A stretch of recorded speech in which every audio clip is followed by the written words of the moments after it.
Para dun sa nagtatanong guys kung paano i-connect itong B8 sound card natin sa cellphone. Ayan, kasi itong B8 sound card mga Q ay meron po siyang Bluetooth. So mas maganda kasi mga Q kung merong Bluetooth yung B8 sound card nyo para less cord na po siya. Ayan, so i-connect mo lang siya sa cellphone, pwede na. Pwede mo nang magamit. So paano siya i-connect? So ganito lang po siya guys. Pag i-connect natin sa cellphone natin. So una, i-long press lang po natin to guys ng mga 2 seconds. Ayan, ganun lang. So, pag nag-blue na po yan, ay okay na po yan guys. Ayan, ibig sabihin pag blue, ay open na rin yung kanyang Bluetooth. Ayan, tapos, dito naman sa cellphone natin, ayan, punta tayo sa ating Bluetooth. Ayan, long press lang din natin to. Ayan, Bluetooth. Ayan.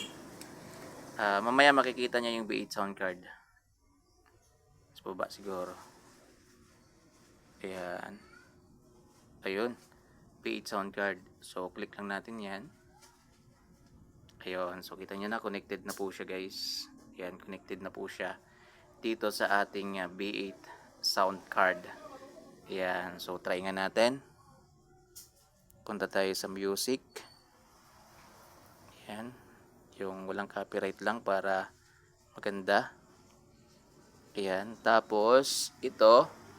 Try natin ha. Connect natin dito sa likod. Ayan. Dito sa earphone speaker. Ayan. Tapos, ito naman, nakakonect naman kasi siya. Yung dulo nito. Ito siya. Diba? On natin dito guys.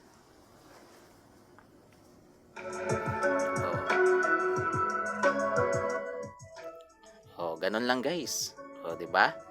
So, ganun lang po siya kasimple. Ayan. For example, magbibideo okay ka. Ayan. Lagay mo lang tong dynamic mic. Ayan sa likod. Ganun lang yung setup. Napakasimple. Malinis tingnan. Ito na yung mic. Kanta ka na. Maririnig na dun sa speaker. So, ganun lang po siya guys. Pag kinonik natin sa cellphone natin.